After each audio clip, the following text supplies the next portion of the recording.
আপনারা যে যেখান থেকে দেখছেন এবং শুনছেন সবাইকে স্বাগত জানাচ্ছি ম্যাথ মজা চ্যানেলের পক্ষ থেকে। আজকে আমাদের আলোচ্য বিষয় চাকরির পরীক্ষায় বারবার আসে এমন বেশ কিছু অঙ্ক নিয়ে আজকে আমরা আলোচনা করব, যেগুলো করলে সামনে যে পরীক্ষাগুলো রয়েছে সেগুলোতে কমন পাওয়ার চান্স আপনাদের অনেক বেশি বেড়ে যাবে। তো চলেন আমরা আমাদের আজকের আলোচনাটা শুরু করি। তো অবশ্যই প্রথম থেকে শেষ অবধি আপনাদের কিন্তু ভিডিওটা দেখতে হবে। শুরুতেই স্ক্রিনে যে অঙ্কটা দেখতে পাচ্ছেন, এই অঙ্কটাতে বলা হচ্ছে কি, দেখেন a অনুপাত b ইকুয়াল 4:7, b অনুপাত c ইকুয়াল 5:6 হলে a অনুপাত b অনুপাত c ইকুয়াল টু কত। তো এই ধরনের অঙ্ক খুবই সহজ এবং খুবই দ্রুত করার একটা বুদ্ধি হচ্ছে কি বের করতে বলেছে, a অনুপাত b অনুপাত c। তাহলে আমরা এটা লিখব a অনুপাত b অনুপাত c, লিখে নিচে টান দেব। টান দেওয়ার পরে আমরা দেখতে পাচ্ছি a অনুপাত b এর মান দেওয়া আছে 4:7, আমরা লিখে ফেলবো 4:7, এবং b অনুপাত c এর মান দেওয়া আছে 5:6, তাহলে আমরা লিখে ফেলবো 5:6। লেখার পরে নিচে আমরা একটা টান দিয়ে দিব। টান দিয়ে এই যে ফাঁকা ঘর রয়েছে এখানে একটা, ফাঁকা ঘর রয়েছে এখানে একটা, এগুলো পূরণ করব কিভাবে, ডানে বা বামের সংখ্যা দ্বারা। এর বামে রয়েছে 7, বসাই দিব 7, অনুপাতের জায়গায় অনুপাত দিয়ে দিলাম। আর এই সংখ্যাটার বামে কোনো সংখ্যা নেই, ডানে রয়েছে 5, তাই আমরা এখানে 5 বসাই দিলাম। এবার আমরা গুণ করব, 4 5 কত 20, অনুপাত 5 7 কত 35, অনুপাত 6 7 কত 42। তার মানে আমরা দেখতে পাচ্ছি 20 35 42 সি নম্বরে রয়েছে বা গ নম্বরে রয়েছে। ঠিক আছে, এই হচ্ছে আমাদের অঙ্কটার অ্যান্সার। এবার আমরা পরের অঙ্কটাতে চলে যাচ্ছি। স্ক্রিনের এই অঙ্কটা দেখেন, বলা হচ্ছে 4:5 ইকুয়াল 12:x হলে x এর মান কত। তাহলে কার মান বের করতে হবে, x এর মান। তাহলে আমরা যদি এই অঙ্কটা সলিউশন করতে চাই, তাহলে আমরা অঙ্কটা লিখছি 4:5 ইকুয়াল হচ্ছে 12 অনুপাত হচ্ছে x। আমরা তো জানি অনুপাত মানে ভগ্নাংশ, তাহলে আমরা বলতে পারি 4/5 ইকুয়াল 12/x। মনে রাখবেন প্রথম যে সংখ্যাটা দেওয়া থাকবে সেটা উপরের, পরেরটা হচ্ছে নিচের। তাহলে বা আমরা যদি আর গুণ করি, 4 দিয়ে x কে গুণ করলে 4x ইকুয়াল 5 দিয়ে 12কে গুণ করলে 5 গুণন 12, যা আছে তাই রেখে দিলাম আমরা। তাহলে বা x ইকুয়াল আমাদের কি হবে, উপরে 5 গুণন 12, তার নিচে কত, তার নিচে হচ্ছে 4। যদি কাটাকাটি করি 3 4 12, তাহলে সুতরাং আমরা বলতে পারি x ইকুয়াল টু 3 5 কত, 3 5 হচ্ছে 15। তার মানে x এর মান হচ্ছে আমাদের 15, অর্থাৎ ঘ নম্বর অ্যান্সারটা রাইট। এরপর আমরা পরেরটাতে চলে যাচ্ছি। অনুপাতের এই ধরনের অঙ্ক কিন্তু চাকরির পরীক্ষায় বারবার এসেছে এবং সামনের পরীক্ষাগুলোতেও আসবে, এটা নিশ্চিতভাবেই বলা যায়। দুইটি রাশির অনুপাত 8:15, পূর্ব রাশি 40 হলে উত্তর রাশি কত। তো অনেকেরই আপনাদের পূর্ব রাশি আর উত্তর রাশি সম্পর্কে ধারণা কম থাকে। মনে রাখবেন অনুপাতের এইটা হলো পূর্ব রাশি আর এর পরেরটা হচ্ছে উত্তর রাশি। প্রথম যেটা রাশি থাকে তাকে আমরা বলি পূর্ব রাশি, আর পরে যে রাশিটা থাকে তাকে আমরা বলি কি, উত্তর রাশি। তাহলে পূর্ব রাশি বলা হচ্ছে 40, তার মানে পূর্ব রাশি 8-এর জায়গায় 40 হয়েছে। এখন প্রশ্ন হচ্ছে অনুপাত এই 15-র জায়গায় এখানে কত হবে সেটা আমাদেরকে খুঁজে বের করতে বলা হচ্ছে। আচ্ছা বলেন তো দেখি কি বলেছে, উত্তর রাশি কত, তাই না, এটা বের করতে বলেছে। তাহলে পূর্ব রাশি 8 থেকে 40 হয়েছে, তাহলে কত গুণ বৃদ্ধি পেয়েছে, আমরা দেখতে পাচ্ছি 5 গুণ বৃদ্ধি পেয়েছে। তাহলে এটাও কত গুণ বৃদ্ধি পাবে, 5 গুণই বৃদ্ধি পাবে। তাহলে 5 থেকে এই জায়গায় আমরা কত বসাবো, তাহলে যদি 5 গুণ বৃদ্ধি পায় তাহলে কত হবে বলেন তো দেখি, 5 15 75। তার মানে পূর্ব রাশি যদি 40 হয় তাহলে উত্তর রাশি হবে কত, 75। তার মানে খ নম্বর অ্যান্সারটা এক্ষেত্রে রাইট। এরপর আমরা পরেরটাতে চলে যাচ্ছি। এই অঙ্কটা দেখেন, এটাও কিন্তু অনুপাতের অঙ্ক, তবে এই অঙ্কটা একটু ডিফারেন্টভাবে এসেছে। বলা হচ্ছে করিম ও রহিমের নম্বরের অনুপাত 3:4 এবং রহিম ও মোহনের নম্বরের অনুপাত 6:7। তাহলে করিম ও মোহনের নম্বরের অনুপাত কত হবে সেটা আমাদেরকে খুঁজে বের করতে বলেছে। আচ্ছা বলেন তো করিমকে আমরা কে দ্বারা প্রকাশ করতে পারি, রহিমকে 8 দ্বারা, আর এখানে রহিম আছে, মোহন আছে, মোহনকে m দ্বারা। তাহলে 3 জন রয়েছে। ফাইনালি বলেছে করিম অনুপাত মোহন, তার মানে কে অনুপাত m, এটার মান আমাদের বের করতে বলেছে, এটা ইকুয়াল হোয়াট। তাহলে আমরা এবার যদি অনুপাতগুলোকে সাজাই করিম এবং রহিম, তাহলে করিম অনুপাত রহিম ইকুয়াল কত দেওয়া আছে, 3:4। তাহলে আমরা বসাবো 3:4। এবার রহিম আর মোহন, তাহলে রহিম অনুপাত হচ্ছে মোহন, তাহলে রহিম আর মোহন কত, মোহন হচ্ছে 6:7, তার মানে 6:7 আমরা বসাই দিলাম। এবার বলেছে কি করিম এবং মোহনের অনুপাত। তাহলে আমরা যদি অঙ্কটা করি সলিউশন, তাহলে আমরা এইভাবে লিখতে পারি করিম অনুপাত রহিম অনুপাত মোহন, যেভাবে আমরা শিখেছি। টান দিয়ে আমরা বসাবো করিম আর রহিম, তাহলে 3 অনুপাত কত 4, আর রহিম আর মোহন 6:7, তাহলে রহিম হচ্ছে 6 আর মোহন হচ্ছে 7। তাহলে নিচে টান দিলাম। টান দিয়ে এখন আমরা গ্যাপগুলো কিভাবে পূরণ করব, তাহলে এই গ্যাপটা পূরণ করব, 4 বসাই, এর বামে 4 আর এই গ্যাপটা পূরণ করব কত, এর ডানে 6 রয়েছে, 6 বসায়। তাহলে 3 6 কত হবে 18 অনুপাত 4 6 কত হবে 24 অনুপাত 4 7 কত হবে 28। এখন যদি আমরা সলিউশন করি তাহলে কি চেয়েছে, করিম আর মোহন।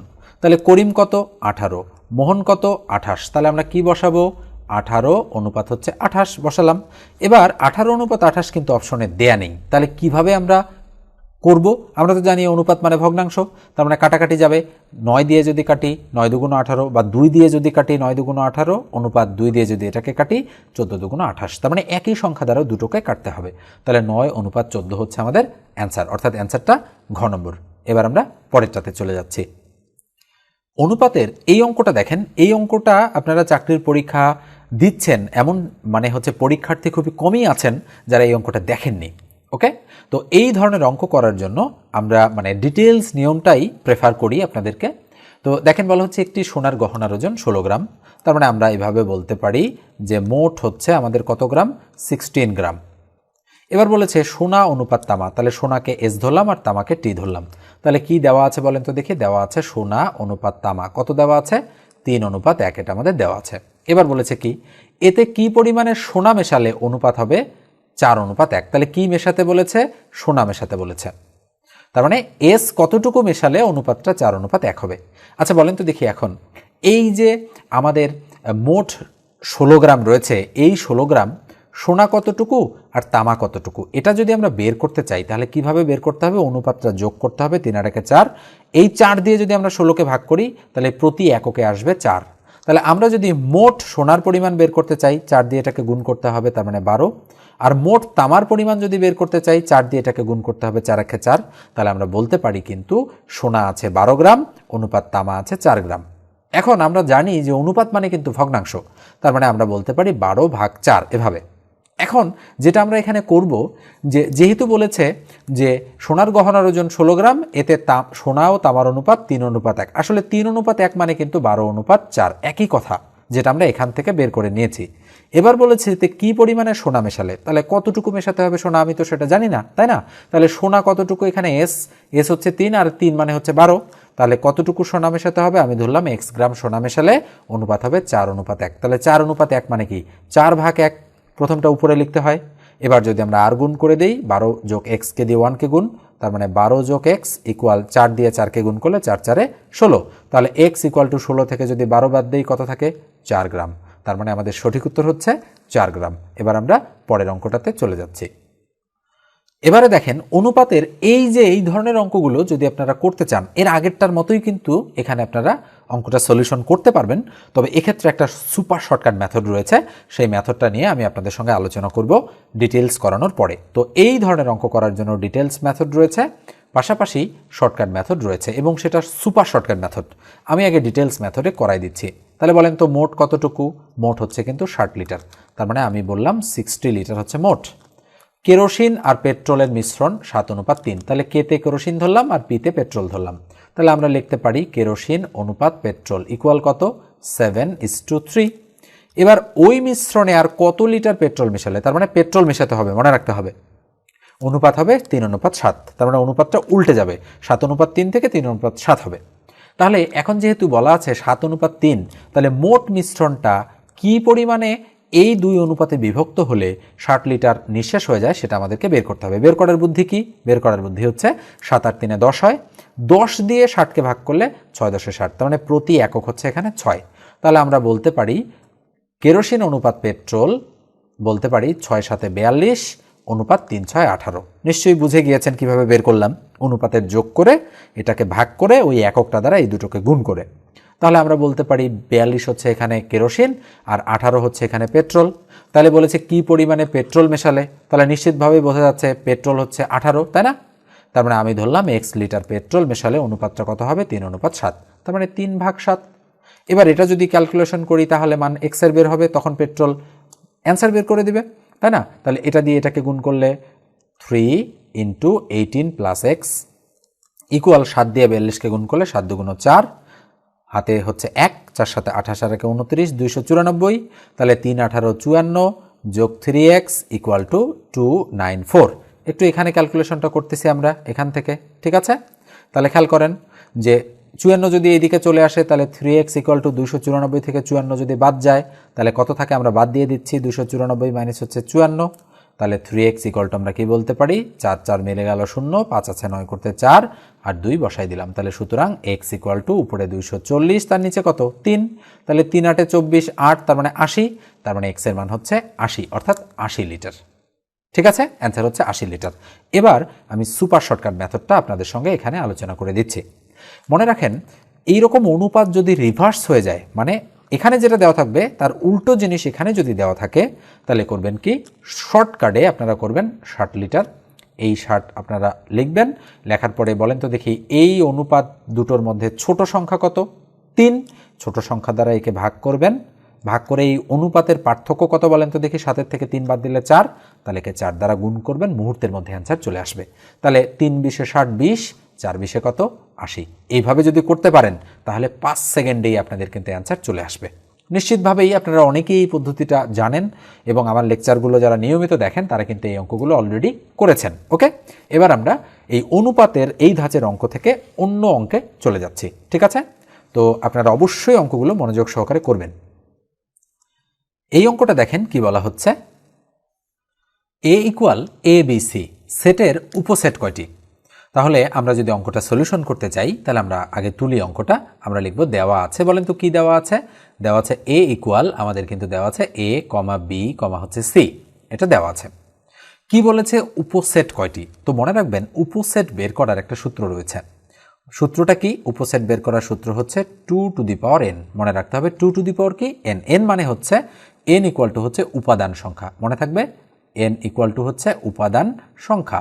বলেন তো দেখি এখানে উপাদান সংখ্যা কয়টা? 3টা, তার মানে আমরা বলতে পারি 2 টু দি পাওয়ার 3, তার মানে 2 টু দি পাওয়ার 3 মানে কত 8টি, তার মানে এর উপসেট হচ্ছে কয়টা 8টা, মনে রাখতে হবে। আর যদি এখানে বলতো প্রকৃত উপসেট তাহলে 8 থেকে 1 মাইনাস করে হতো কয়টা 7টা, তখন উত্তর হতো 7টি। আমি ওই ধরনের প্রশ্নও কিন্তু বেশি আসতে দেখে এই জন্য ওই কথাটাও বলে দিলাম যে যদি প্রকৃত উপসেটের কথা বলে তাহলে মোট যেটা বের হবে তার থেকে 1 মাইনাস, আর যদি শুধু উপসেটের কথা বলে তাহলে এর সরাসরি যেটা বের হবে সেটাই। এখানে যেহেতু 2 এর উপর কিউব দিলে 8 হচ্ছে, তার মানে 8টি হচ্ছে অ্যান্সার। ঠিক আছে, এরপর আমরা পরের অঙ্কটাতে চলে যাচ্ছি। দেখেন এখানে একটু আগে আমি প্রকৃত উপসেটের কথা বলেছি, এই প্রকৃত উপসেটের অঙ্ক বেশি আসার জন্য আমি কিন্তু করাই দিচ্ছি আপনাদের এখন। তাহলে বলেন তো দেখি এই অঙ্কটাতে কি দেওয়া আছে, দেওয়া আছে কিন্তু a ইকুয়াল আমাদের কয়টা 1 3 5 7 অর্থাৎ 4টা উপাদান বিশিষ্ট। তার মানে আমরা বলতে পারি যে এর প্রকৃত উপসেট কয়টা হবে। তাহলে উপসেট বের করার সূত্র কি? উপসেট বের করার সূত্র হচ্ছে 2 টু দি পাওয়ার n। তাহলে n এর মান কত? এখানে যেহেতু উপাদান সংখ্যা 4টা তাহলে 2 টু দি পাওয়ার 4, তাহলে 2 টু দি পাওয়ার 4 মানে কত 16, অর্থাৎ 4টা 2 গুণ, তাহলে 16। যেহেতু বলেছে প্রকৃত উপসেট তাহলে কত মাইনাস হবে 1 মাইনাস হবে, তার মানে হচ্ছে 15। যদি বলে প্রকৃত উপসেটের কথা তাহলে যেটা মান বের হবে তার থেকে 1 আমরা মাইনাস করে ফেলবো, তার মানে সঠিক উত্তর হচ্ছে আমাদের গ নম্বরটা রাইট। এরপর আমরা পরের অঙ্কটাতে চলে যাচ্ছি। স্ক্রিনের এই অঙ্কটা দেখেন, এটাও সেট সম্পর্কিত একটা অঙ্ক। আমি এর আগের অঙ্কটা করালাম, এটা এক ধরনের অঙ্ক, আর এটা কিন্তু সেটের ভাষাগত অঙ্ক। বলা হচ্ছে একটি ক্লাসে 30 জন ছাত্র আছে, তাদের মধ্যে 18 জন ফুটবল খেলে এবং 14 জন ক্রিকেট খেলে এবং 5 জন কিছুই খেলে না। কতজন উভয়টাই খেলে? 3 জন, 5 জন, 7 জন নাকি 9 জন? তো আমরা যদি এই ধরনের অঙ্ক করতে চাই তাহলে একটা সূত্র আমাদের খুবই মনোযোগ সহকারে দেখতে হবে এবং মনে রাখতে হবে। সূত্রটা কি? সূত্রটা হচ্ছে total equal all single SINGLE minus all both plus হচ্ছে নান। তো এই সূত্রটা মনে রাখতে হবে। মনে রাখতে হবে টোটাল মানে মোট যতজন তত, অল সিঙ্গেল মানে আলাদা আলাদাভাবে খেলে কতজন, অল বোথ মানে উভয়টাই খেলে কতজন, নান মানে কোনোটাই খেলে না কতজন সেটা, তাই না?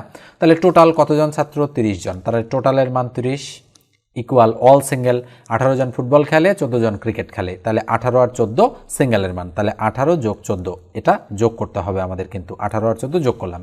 বলেছে 5 জন কিছুই খেলে না, তাহলে বলেন তো দেখি নানের মান কত 5। বলেছে কতজন উভয়টাই খেলে, তাহলে অল বোথ মানে উভয়টাই খেলে, তাহলে মাইনাস অল বোথের মান আমাদেরকে বের করতে হবে অল বোথ।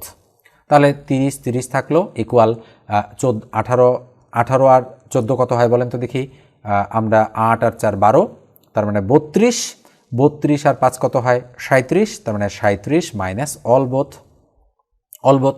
তাহলে বলেন তো দেখি, আমরা যদি অলবোধটাকে এই দিকে নিয়ে যাই তাহলে অলবোধটা কি হয়, প্লাস হয়, ইকুয়াল এইদিকে 37 আছে 37, 30কে এইদিকে নিয়ে আসলে -30 হয়। তার মানে দাঁড়াচ্ছে অলবোধের মান 37 থেকে 30 বাদ দিলে কত থাকে, 7। তার মানে আমাদের সঠিক উত্তর হচ্ছে 7। তো এইভাবে বুঝে বুঝে কিন্তু আমাদের অঙ্কগুলো সলিউশন করতে হবে। এরপর আমরা পরেরটাতে চলে যাচ্ছি। এই অঙ্কটা দেখেন, এটা কিন্তু 33তম বিসিএস এর একটা অঙ্ক। বলা হচ্ছে যদি সেট এ ইকুয়াল 5, 15, 20, 30 এবং বি ইকুয়াল 3, 5, 15, 18, 20 হয়, তবে নিচের কোনটি এ ইন্টারসেকশন বি নির্দেশ করে। এটা 33তম বিসিএস প্রিলিমিনারি টেস্টের একটা অঙ্ক। তাহলে আমরা দেওয়া আছে লিখে তুলতে পারি এই দুটো জিনিস। কি দেওয়া আছে, এ ইকুয়াল মনে করেন এটা দেওয়া আছে, আর বি ইকুয়াল এখানে আমি লিখছি না, এটা দেওয়া আছে। কি বলা হচ্ছে, এ ইন্টারসেকশন বি। মনে রাখতে হবে মাঝখানে এটা এই চিহ্নটার নাম intersection. A intersection B equal কত হবে, এর মান আমি বসাচ্ছি 5, 15, 20, 30 বসালাম। ইন্টারসেকশন বি এর মান কত, বি এর মান হচ্ছে 3, 5, 15, 18 এবং 20 বসালাম। আচ্ছা বলেন তো দেখি, এই ইন্টারসেকশন এটার অর্থ কি, এটার অর্থ হচ্ছে মিলগুলো নিতে হবে। তাহলে 5 এখানে আছে এখানে আছে, তাহলে নিলাম। 15 এখানে আছে এখানে আছে, আমরা 15কে নিলাম। এবার 20 এখানে আছে এখানে আছে, 20কে নিলাম। এবার আমরা দেখতে পাচ্ছি, আর এখানে খেয়াল করেন 30 এখানে আছে কিন্তু এখানে নেই। তার মানে আমাদের সঠিক উত্তর হচ্ছে 5, 15 এবং 20। তাহলে উত্তর কত, উত্তর হচ্ছে গ নম্বরটা রাইট। খুবই সহজ অঙ্ক এগুলো। ক্লাস 9-10 হচ্ছে সিলেবাসে কিন্তু আমাদের এই ধরনের অঙ্ক ছিল। আমরা যারা সেই অঙ্কগুলো করেছি ইতিপূর্বে তাদের কাছে কিন্তু খুবই সহজ ইন্টারসেকশন আর ইউনিয়নের অঙ্কগুলো। এবার আমরা পরেরটাতে চলে যাচ্ছি। তো এই পর্যায়ে আমি একটু বলি, যারা আমার এই চ্যানেলে একদম নতুন, ভিডিও একেবারে প্রথম দেখছেন, তারা অবশ্যই সাবস্ক্রাইব করবেন। আর যারা ফেসবুক থেকে দেখছেন এই মুহূর্তে, তারা ফলো দিয়ে দেন, আর ভিডিওটাতে অবশ্যই আপনারা একটা লাইক দিয়ে দেবেন। এই অঙ্কটা দেখেন, এটা হচ্ছে সেটেরই একটা অঙ্ক। এই ধরনের অঙ্কও কিন্তু বেশি আসে চাকরির পরীক্ষাগুলোতে, হঠাৎ করে কিন্তু দিয়ে দেয় এই ধরনের অঙ্ক। বলা হচ্ছে 8-এর গুণনীয়ক সেট কোনটি। মনে রাখতে হবে এই শব্দ দুটো যদি এখানে গুণনীয়ক একটা শব্দ আছে, আর একটা কিন্তু শব্দ আছে গুণিতক, মনে রাখতে হবে। এই গুণনীয়ক আর গুণিতক এই শব্দ দুটো কিন্তু খুবই গুরুত্বপূর্ণ, দীর্ঘিকার হবে যদিও। তাহলে গুণনীয়ক আর গুণিতক। গুণনীয়ক মানে হচ্ছে, যদি আমি বলি 8-এর গুণনীয়ক কোনগুলো, তাহলে 1 দিয়ে 8কে ভাগ করা যায়, 2 দিয়ে 8কে ভাগ করা যায়, 4 দিয়ে 8কে ভাগ করা যায় এবং 8 দিয়ে 8কে ভাগ করা যায়। এই 4টা হচ্ছে কার গুণনীয়ক, 8-এর গুণনীয়ক। তার মানে আমরা কি বলতে পারি, সঠিক উত্তর হচ্ছে আমাদের কিন্তু খ। এবার যদি গুণনীয়কের জায়গায় গুণিতক লেখা থাকতো এখানে, তাহলে কিন্তু 8 হতো এর সর্বনিম্ন গুণিতক, তার 8 2 16, 3 8 24, 4 8 32, এভাবে কিন্তু চলতেই থাকতো। তার মানে গুণিতকের সেট কিন্তু অসীম সেট। এই জন্য আমাদের বুঝতে হবে যে গুণিতক থাকলে কি করতে হবে আর গুণনীয়ক থাকলে কি করতে হবে।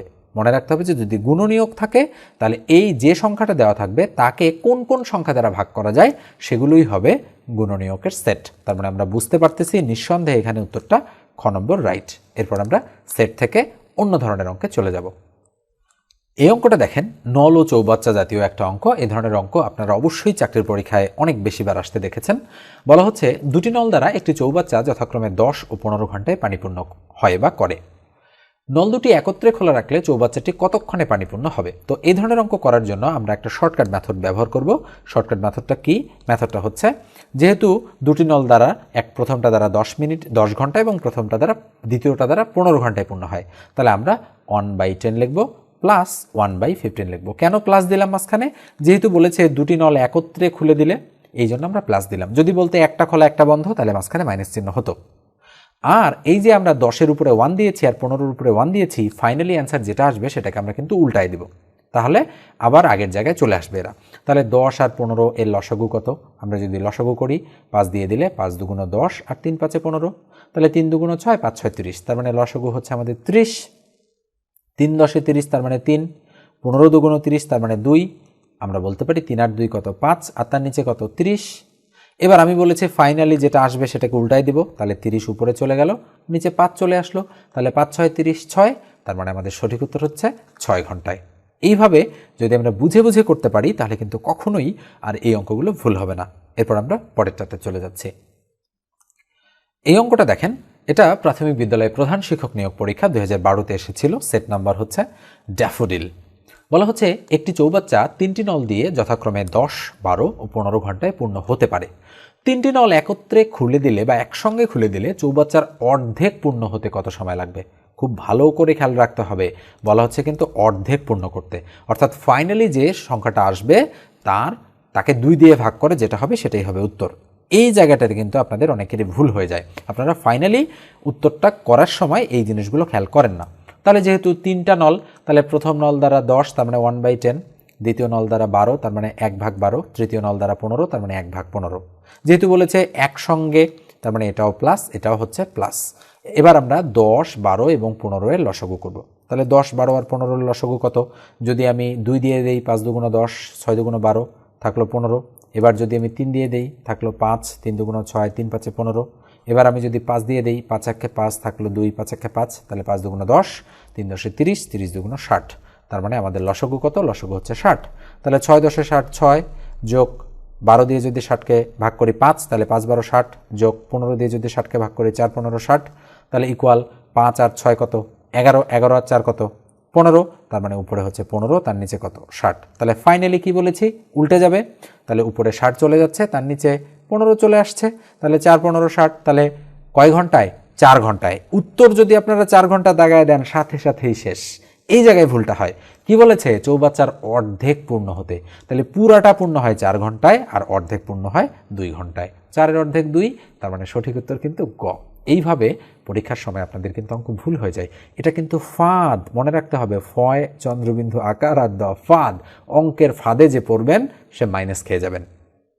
1 নম্বর তো পাবেনই না, উপরে আপনারা যারা বিশেষ পরীক্ষার্থী তাদের 0.5 মাইনাস হয়ে যাবে, আর যারা অন্যান্য পরীক্ষা দিচ্ছেন তাদের 0.25 মাইনাস হয়ে যাবে। ঠিক আছে, এরপর আমরা পরের অঙ্কটাতে চলে যাচ্ছি। এইবার দেখেন, একটা নল দ্বারা পূর্ণ হবে আর একটা দ্বারা খালি হবে। বলা হচ্ছে একটি পানির ট্যাঙ্কে 2টি নল আছে। প্রথম নলটি খুলে দিলে ট্যাঙ্কটি 10 ঘন্টায় পূর্ণ হয় এবং দ্বিতীয় নলটি খুলে দিলে পূর্ণ ট্যাঙ্কটি 15 ঘন্টায় খালি হয়। 2টি নল একসাথে খুলে দিলে খালি ট্যাঙ্কটি কত সময়ে পূর্ণ হবে? আমাদের কাছে কিন্তু জানতে চাচ্ছে যে প্রথম নল দ্বারা ট্যাঙ্কটি 10 ঘন্টায় পূর্ণ হয় আর দ্বিতীয় নল খুলে দিলে পূর্ণ ট্যাঙ্কটি 15 ঘন্টায় খালি হয়। নল দুটি একত্রে বা একসাথে খুলে দিলে খালি ট্যাঙ্কটি কত সময়ে পূর্ণ হবে? তার মানে একটা দ্বারা ভর্তি হবে আর একটা দ্বারা খালি হবে, তাই না? তাহলে আমরা কি বলতে পারি? 1/10, আর একটা আছে 15, তার মানে 1/15। এবার কি দেব? মাঝখানে মাইনাস। কেন? কারণ একটা দ্বারা পূর্ণ হচ্ছে, একটা দ্বারা খালি হচ্ছে। তাহলে কি হবে? লসাগু 10 আর 15 এর, 10 আর 15 আমরা লসাগু করছি। 5 দিয়ে দিলে 5 দুগুণ 10, 3 5 15, 3 দুগুণ 6, 5 6 30, তাহলে লসাগু কত? 30। তাহলে কি হবে? 3 10 30, 3 মাইনাস 15 দুগুণ 30 2, তাহলে উপরে হচ্ছে 1, তার নিচে কত? 30। যদি আমরা উল্টায় দেই ফাইনালি, তাহলে 30 ঘন্টা সময় লাগবে যদি একটা খোলা থাকে আর একটা দ্বারা পূর্ণ হতে থাকে। ভাগ্যিস প্রথম নল দ্বারা তাড়াতাড়ি পূর্ণ হচ্ছে, এই জন্য কিন্তু দ্বিতীয় নল খালি করতে করতে 30 ঘন্টায় ট্যাঙ্কটি কিন্তু পানিপূর্ণ হয়ে যাবে। ওকে, এবার আমরা পরের অঙ্কটাতে চলে যাচ্ছি। এই অঙ্কটা দেখেন, এই অঙ্কটা আমি কিন্তু আপনাদেরকে করতে দিব, আমি একটু বোঝাই দিচ্ছি আপনাদের। একটি চৌবাচ্চায় 3টি নল দিয়ে 8, 12 ও 24 ঘন্টায় পূর্ণ হতে পারে। 3টি নল একসঙ্গে খুলে দিলে চৌবাচ্চাটির 3/4 পূর্ণ হতে কত সময় লাগবে? তাহলে আপনারা কি করবেন? যেভাবে প্রসেস আমি দেখিয়েছি পুরো প্রসেসটা সেভাবে কমপ্লিট করবেন। যেহেতু বলেছে একসঙ্গে, তার মানে যোগ হবে, আর মান যেটা বের হবে সেটা 3/4 করবেন। 3/4 কি বলেন তো দেখি? 3/4 মানে 4 ভাগের 3 ভাগ, অর্থাৎ যেটা বের হবে মান সেটার সাথে আপনারা এইভাবে গুণ করে দেবেন 3/4, তাহলে যে ফাইনালি যে মানটা পাবেন সেটাই হবে অ্যান্সার। আমি ক্লু দিয়ে দিলাম, আপনারা অঙ্কটা করে ফেলে আমাকে কমেন্ট সেকশনে কমেন্ট করে জানাই দেন যে অ্যান্সারটা কী হবে। ঠিক আছে, এরপর আমি পরেরটাতে চলে যাচ্ছি। এই অঙ্কটা দেখেন, এটা একই সাথে অনুপাতের অঙ্ক, পাশাপাশি এখানে যেহেতু নল কথাটা বলা আছে, এটা নল চৌবাচ্চার অঙ্ক। বলা হচ্ছে 60 মিটার দৈর্ঘ্য বিশিষ্ট একটি নলকে 3:7:10 অনুপাতে টুকরো করা হয়েছে। ছোট টুকরাটি কত মিটার আমাদের কাছে জানতে চাচ্ছে। তাহলে বলেন তো দেখি, এই আমরা ধরলাম যে এরা কিভাবে টুকরো টুকরো হয়েছে। আমরা বলতে পারি 3x, 7x এবং 10x। আমরা ইকুয়েশন দিয়েও করতে পারি, পাশাপাশি অনুপাতের যোগফল দ্বারাও করতে পারি। তাহলে আমি ধরলাম প্রথমটা হচ্ছে 3x, পরেরটা হচ্ছে 7x এবং তারপরেরটা হচ্ছে 10x। আমি যদি এই তিনটা যোগ করি 3x প্লাস 7x প্লাস হচ্ছে 10x, তাহলে কিন্তু আমি মোট এই জিনিসটা পাবো। এটা হচ্ছে according to the question build up করা। তাহলে 7 আর 10 10, 10 10 20, তার মানে আমরা বলতে পারি 20x = 60। তাহলে বলেন তো x = 3 20 60, তার মানে 3। তাহলে 3 3 9, এটা 3 7 21, এটা আর 3 10 30 এটা। তাহলে দেখেন 30 আর 21 আর 9 60 হয়ে গিয়েছে। তার মানে ছোট টুকরাটা কত মিটার? 9 মিটার। তার মানে আমরা বলতে পারি 9। এবং এটা অন্যভাবেও করা যেতে পারে, যদি আপনারা অনুপাতের যোগ করেন তাহলে অনুপাতের যোগফল হচ্ছে 10 আর 7 17 আর 3 20। তার মানে ছোট টুকরার দৈর্ঘ্য আমরা বের করতে পারি এভাবে 60 এর নিচে 20 তার উপরে 3। তাহলে 3 20 60 3, তাহলে 3 3 কত 9। হয় এই পদ্ধতিতে আপনারা করবেন অথবা আপনারা এই পদ্ধতিতে করবেন। ঠিক আছে, দুইটার যে কোনো একটা আপনাদের যেটা ভালো লাগে আপনারা সেভাবেই করে ফেলবেন। এবার আমরা পরের অঙ্কটাতে চলে যাচ্ছি। স্ক্রিনের এই অঙ্কটা আপনারা একটু খেয়াল করেন। বলা হচ্ছে কোনো ত্রিভুজের বাহুর দৈর্ঘ্য যথাক্রমে 6, 8 ও 10 সেন্টিমিটার হলে ত্রিভুজটির ক্ষেত্রফল কত? এটা 14তম শিক্ষক নিবন্ধন স্কুল সমপর্যায় 2 এর একটা অঙ্ক। তো আমরা দেখতে পাচ্ছি একটা ত্রিভুজ যার বাহুর দৈর্ঘ্য 6, 8 এবং 10। তার মানে নিশ্চিতভাবে বোঝা যাচ্ছে এটা একটা বিষমবাহু ত্রিভুজ। তাহলে আমরা একটা আনুমানিক একটা ত্রিভুজ অঙ্কন করলাম। ওকে, আনুমানিক একটা ত্রিভুজ। এটা হচ্ছে 6, আমরা ধরলাম এটা হচ্ছে 8, আমরা ধরলাম এটা হচ্ছে 10। এটা হচ্ছে ছোট, তার চেয়ে একটু বড়, এইটা হচ্ছে আরও বড়, তাই না? এটা একটা কি ত্রিভুজ? এটা একটা বিষমবাহু ত্রিভুজ। বিষমবাহু ত্রিভুজ। তো বিষমবাহু ত্রিভুজের ক্ষেত্রফল নির্ণয়ের আমরা সূত্র নিশ্চয়ই জানি। তাহলে ক্ষেত্রফল বা এরিয়া নির্ণয়ের সূত্র হচ্ছে, এরিয়া যার বাংলা হচ্ছে ক্ষেত্রফল, এরিয়া হচ্ছে S into S minus A into S minus B into হচ্ছে এস মাইনাস সি। এখানে এস কি? এস হচ্ছে অর্ধ পরিসীমা। তাহলে এস হচ্ছে আবার A plus B plus C ভাগ হচ্ছে 2। এখানে এবিসি কি? এ হচ্ছে প্রথমটা, বি হচ্ছে দ্বিতীয়টা, সি হচ্ছে তৃতীয়টা। ঠিক আছে, তাহলে বিষমবাহু ত্রিভুজের ক্ষেত্রে আমরা যদি মান বের করতে চাই, তাহলে কিন্তু ক্ষেত্রফলের মান যদি বের করতে চাই, তাহলে এই দুটো রুল বা সূত্র সম্পর্কে আমাদের পূর্ব ধারণা থাকতে হবে, নাহলে কিন্তু পারবো না। তো এস মানে 3টা বাহু যোগ করে 2 দিয়ে ভাগ, তাহলে 6, 8 আর 16 10 কত হয়? 10 আর 6 16, 16 আর 8 24। তার মানে 8 6 14 আর 10 24। তাহলে 24কে যদি আমরা 2 দিয়ে ভাগ করি তাহলে কত হয়? ফলাফল 12। তার মানে আমরা বলতে পারি এস এর মান কত? এস এর মান হচ্ছে 12। বলেন তো দেখি এস মাইনাস এ, তাহলে 12 থেকে এ এর মান কত? 6, বাদ দিলে কত থাকে? 6। আবার এস মাইনাস বি, 12 থেকে যদি 8 বাদ দিয়ে থাকে কত? 4। আবার এস মাইনাস সি, 12 থেকে যদি 10 বাদ দিয়ে থাকে কত? 2। তাহলে আমরা কিভাবে করতে পারি? আমরা কিন্তু করতে পারি, দেখেন 12, 6, 4 আর 2 সবগুলো আমরা গুণ করতে পারি। তাহলে আবার আমরা এভাবেও করতে পারি যে 12কে যদি আমি ভাঙিয়ে লিখি তাহলে কিভাবে হয়, 6কে যদি ভাঙিয়ে লিখি তাহলে কিভাবে হয়, আমরা কিন্তু এভাবেও করতে পারি, অথবা আমরা সরাসরি গুণও করতে পারি। তাহলে দেখেন 6 12 72, 4 72-এ কত হয়? তার মানে 72কে 4 দুগুণ 8 দ্বারা গুণ। তাহলে 72কে আমরা 8 দ্বারা গুণ করব, 8 দুগুণ 16, 6 হাতে কত? 1, 7 8 56 আর হাতের 1 57, 576। এখন 576 তার উপরে কি আছে? স্কোয়ার রুট আছে, মানে বর্গমূল আছে। তাহলে 576কে আমাদের বর্গমূল করতে হবে। তাহলে আমরা জোড়া মেলালাম এভাবে, এটা সিঙ্গেল। তাহলে 2 দুগুণ 4 থাকলো কত? 1, 1-এর দ্বিগুণ কাটে নামালাম, 2-এর দ্বিগুণ 4। তাহলে এখানে আমরা কত বসায় দিলাম? 76 বসায় দিলাম। এখানে যদি আমরা 4 বসাই, এখানেও 4 বসবে। আমরা বসায় দেখি, এখানে 4 এখানে 4 যদি আমরা বসাই তাহলে কি হয়, আমরা একটু দেখি হয় কি না। তাহলে 4 আর 4 বসাইলে 44কে 4 দ্বারা আমরা গুণ করব। তাহলে 4 4 16, 6 হাতে কত? 1, 4 4 16 আর 1 17। তার মানে 176 হয়ে যাচ্ছে। তার মানে মিলে গিয়েছে। বলেন তো অ্যান্সার কত? অ্যান্সার হচ্ছে 24। তার মানে এই অঙ্কটা করার জন্য আপনাদের কিন্তু বেশ কিছু জিনিস সম্পর্কে পূর্ব ধারণা রাখতে হবে। কি কি জিনিস? একটা হচ্ছে এরিয়া নির্ণয়ের সূত্র, একটা হচ্ছে অর্ধপরিসীমার সূত্র, এবং একটা হচ্ছে বর্গমূল করার নিয়ম। ঠিক আছে, যদি করতে না পারেন তাহলে কিন্তু হবে না। এবং এই ধরনের অঙ্ক কিন্তু বারবার বিভিন্ন চাকরির পরীক্ষায় আসে। আমি কিন্তু আপনাদের ইতিপূর্বে বলেছি এবং এখনও বলতেছি। এবার আমরা পরেরটাতে চলে যাচ্ছি। এই অঙ্কটা দেখেন কি বলা হচ্ছে, যে একটি ত্রিভুজের দুটি কোণের পরিমাণ 35 ডিগ্রি ও 55 ডিগ্রি। ত্রিভুজটি কোন ধরনের?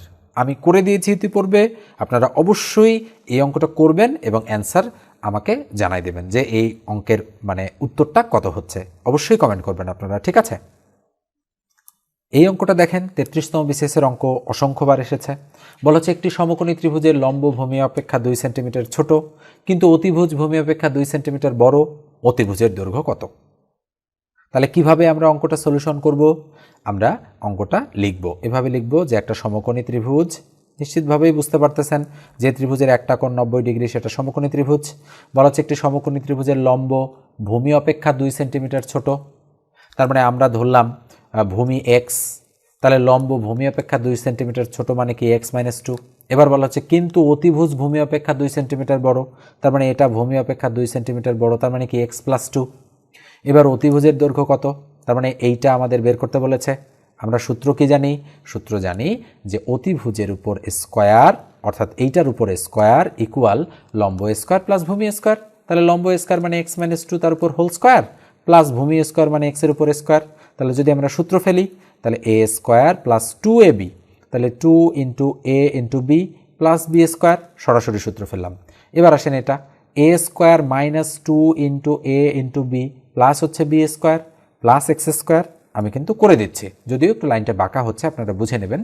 তাহলে আমরা করতে পারি কি এক্স স্কোয়ার প্লাস হচ্ছে 4x প্লাস হচ্ছে 4 ইকুয়াল এখানে এক্স স্কোয়ার মাইনাস হচ্ছে 4x প্লাস 4 প্লাস হচ্ছে এক্স স্কোয়ার। তাহলে দুই দিক থেকে আমরা একই জিনিসগুলো বাদ দিতে পারি, এক্স স্কোয়ার বাদ দিতে পারি, 4 আমরা বাদ দিতে পারি। তাহলে এইদিকে 4x থাকে, তাহলে পুরোটাকে আমি বাম দিকে নিয়ে যাব বা ডান দিকে নিয়ে যাব, যে কোনোটা করতে পারি। তাহলে আমি এইদিকে 0 রাখলাম আর সবগুলোকে এইদিকে নিয়ে যাব। তাহলে এই 4xকে এইদিকে নিয়ে গেলে -4x হয়, এইদিকে -4x থাকে প্লাস এক্স স্কোয়ার থাকে।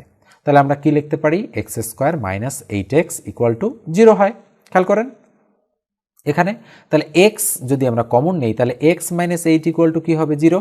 তাহলে সুতরাং x ইকুয়াল টু 0 আবার x মাইনাস 8 ইকুয়াল টু 0, তার মানে x ইকুয়াল টু 8 আসতেছে।